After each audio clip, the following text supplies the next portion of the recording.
my name is Angus Woods. I'm a beef farmer from County Wicklow.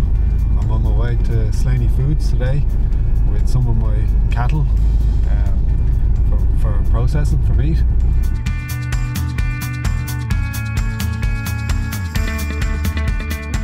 Each animal has a unique identification number that can be tracked at every stage of the process, and as a farmer I have to keep detailed records relating to it. So the first thing I have to do before I even open the trailer is present those documents. Once they are approved, I can unload and then make my way to a room where I can see details about my animals.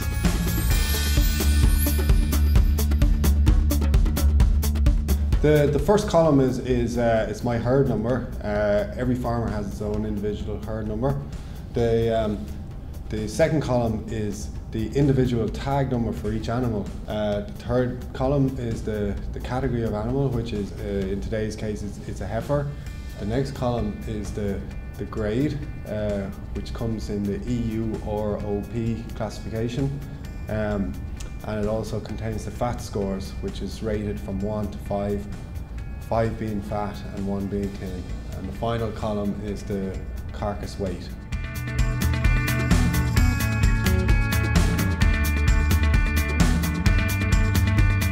I'm here now in one of the chilling rooms in Slaney Foods. This is one of my animals that I brought here to Slaney Foods. It's in the middle of being processed. It's going to go on from here into the boning hall where the carcass is going to be subdivided into the appropriate packaging. I have my passport here in my hand for the animal, and it corresponds here. We have the full traceability where it's basically from farm to factory. The ear tag number is here, my herd number is here. Everything is traceable from my farm gate into Slaney Foods and from here on.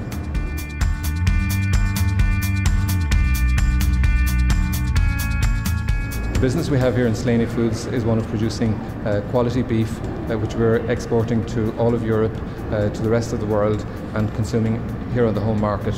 We're a team of 350 people here in our factory. We're part of a much bigger team though, in that we actually link with our farmer suppliers. We have about 3,500 farmer suppliers, all of whom are farm quality assured. Traceability is absolutely fundamental to the whole process. From a consumer's perspective, there are two particular issues. One is in terms of buying the product, in terms of the guarantee of farm assurance. The second thing about the traceability is that it's fundamental in terms of food safety. Together with our farmers, we have, as a foundation, the Board BIA Farm Assurance Scheme. If you think about it, the animal has spent anything from 16 to 36 months on the farm, has been given absolute maximum care and attention. We must do the same thing here because it's all about producing the best beef in the world for all of the consumers who are our customers. If we start at the top, which is the back leg, we're looking at what we call the round cuts. So here you're typically looking, if you go out to buy your Sunday roast, there are also some steak cuts that can be bought from that part of the animal. For the steak cuts generally, you're particularly talking about the middle of the animal.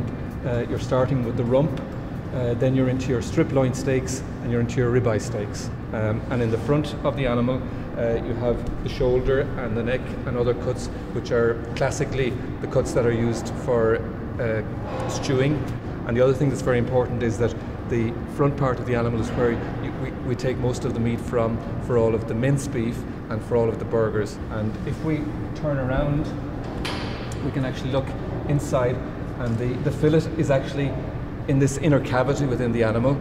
That's quite interesting in terms of thinking that these parts from the forequarter are more active muscles in the animal and therefore go for mincing, whereas the fillet, which I showed you in the inner cavity, doesn't get very much use as a muscle, and that's logically therefore why it's much more tender to eat.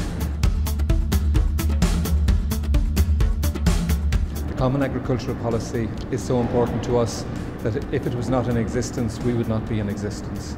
And that equally applies to the 3,500 farmers who supply the cattle that make up our production during the year.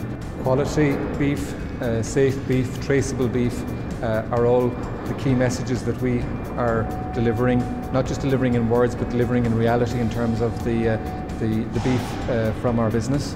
That is something which is totally founded on the Common Agricultural Policy.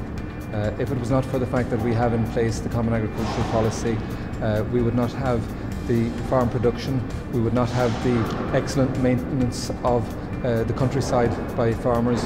A lot of this is actually reflected in the origin green, and then most importantly at the end of that, that the Irish consumer and the European consumer, in return for that investment in the Common Agricultural Policy, are getting this quality beef product at an affordable price.